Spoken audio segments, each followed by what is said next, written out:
नमस्कार, संगमित्रा स्वादिष्ट रेसिपीजमध्ये स्वागत आहे तुमचे।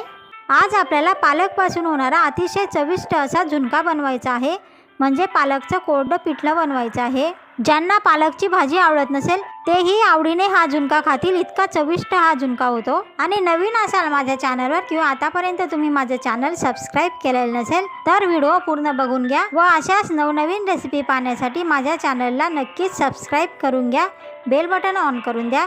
फेसबुकवर हा व्हिडिओ बघत असाल तर फॉलो नक्की करा, लाईक कमेंट व शेअरही नक्की करा। चला मग आपण आता पालकच्या भाजीचा झुणका बनवूया। पालकचा झुणका करण्यासाठी ही पालकची भाजी घेतलेली आहे। आमच्याकडे शेपूची भाजी व पालक अशी एकत्र मिळते। तुम्हाला फक्त पालकची भाजी घ्यायची असेल तरी चालेल किंवा शेपूची भाजी पालकमध्ये मिक्स असेल तरी चालेल। आता आपण ह्या भाजीला निवडून घेणार आहोत, स्वच्छ धुवून घेणार आहोत आणि बारीक कापून पाणी न टाकता वाफवून घेणार आहोत। ही पालकची भाजी आपण वाफवून घेतलेली आहे। आता झुणका बनवण्यासाठी इतर साहित्य लागेल ते बघूया। भाजीत मावेल एवढं बेसन पीठ आपण घेतलेलं आहे। 9-10 लसूण पाकळ्या आपण चिरून घेतलेल्या आहेत। एक मोठा कांदा आपण चिरून घेतलेला आहे। अर्धा टेबलस्पून मोहरी घेतलेली आहे। 2 टेबलस्पून जिरे घेतलेले आहे। चवीनुसार हळद मीठ घ्या आणि चवीनुसारच लाल तिखट घ्या। आता एका भांड्यामध्ये आपण बेसन पीठ घालून घेऊ। चवीनुसार हळद मीठ घालून घेऊ। आपण शिजवलेली पालकची भाजी घालून घेणार आहोत।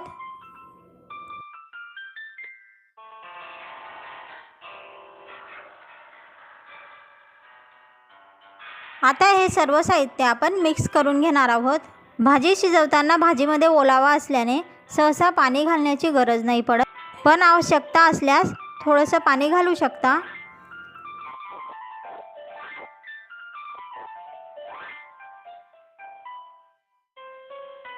अशा पद्धतीने आपल्याला पीठ भिजवायचं आहे। जास्त घट्टही नाही आणि जास्त पातळही नाही।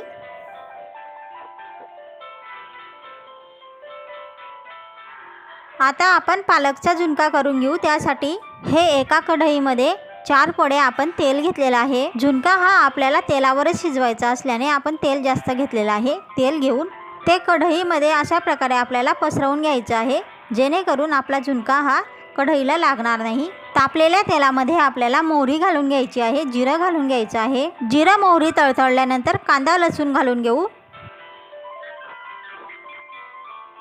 आता कांदा लसूणला आपल्याला छानपैकी फोडणी बसू द्यायची आहे।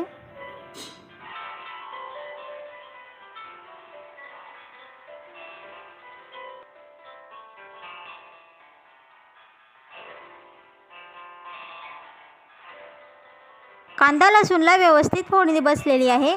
आता आपण चटणी घालून घेऊ। सर्व साहित्य व्यवस्थित मिक्स करून घेऊ।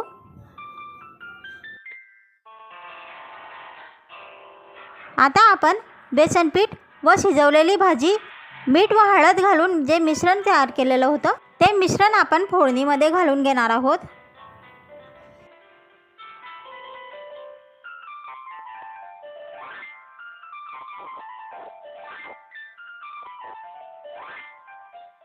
आता मिक्स करून घेऊ।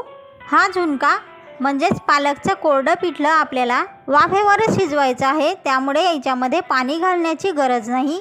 तेलामुळे व वाफेवर हा झुणका सहज शिजतो। आता कढईमध्ये अशा प्रकारे आपल्याला हे मिश्रण थोडंसं पसरवून घ्यायचं आहे, म्हणजे ते व्यवस्थित शिजेल। आणि हा झुणका शिजेपर्यंत आपल्याला गॅस हा मंद ठेवायचा आहे व झुणका लवकर व्हावा व व्यवस्थित शिजावा यासाठी आपल्याला वरून झाकणही ठेवून घ्यायचं आहे।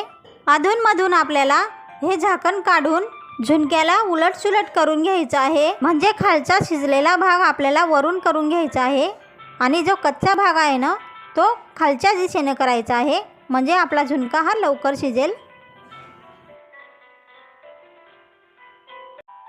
सर्व झुणका हा उलटसुलट केल्यानंतर हा झुणका व्यवस्थित शिजण्यासाठी झाकण ठेवून घ्यायचं आहे। मंद गॅसवर आपण शिजवून घेऊ। आता परत झाकण काढून घेणार आहोत आणि पालकचा झुणका उलटसुलट करून घ्यायचा आहे। अशा प्रकारची कृती आपल्याला 5-6 वेळा करायची आहे, त्यामुळे आपला झुणका हा वाफेवरच छानपैकी शिजून जातो।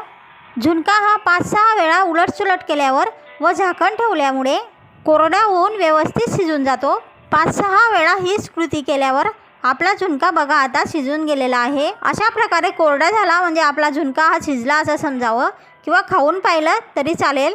पालकच्या भाजीपासून अतिशय चविष्ट असा झुणका तयार आहे। नक्कीच करून बघा पालकच्या भाजीपासून अतिशय चविष्ट असा झुणका। आणि कसा झालेला आहे हे कमेंट बॉक्समध्ये नक्की सांगा।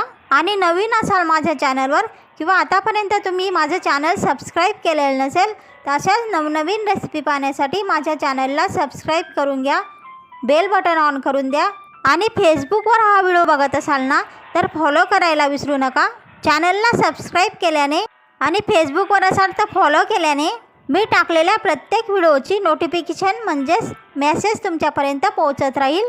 आणि सबस्क्राईब व फॉलो हे विनामूल्य असतं। आणि लाईक करा, छानशी कमेंट करायला विसरू नका। आणि हा व्हिडिओ तुमच्या मित्र मैत्रिणी नातेवाईक ओळखीच्यांना किंवा कोणत्याही सोशल साईटवर शेअर करावासा वाटला तर शेअरही नक्की करा। चला मग आता भेटूया पुढच्या रेसिपीमध्ये। तोपर्यंत स्वतःची काळजी घ्या, स्वतःच्या कुटुंबियांचीही काळजी घ्या। पुढच्या रेसिपीपर्यंत नमस्कार।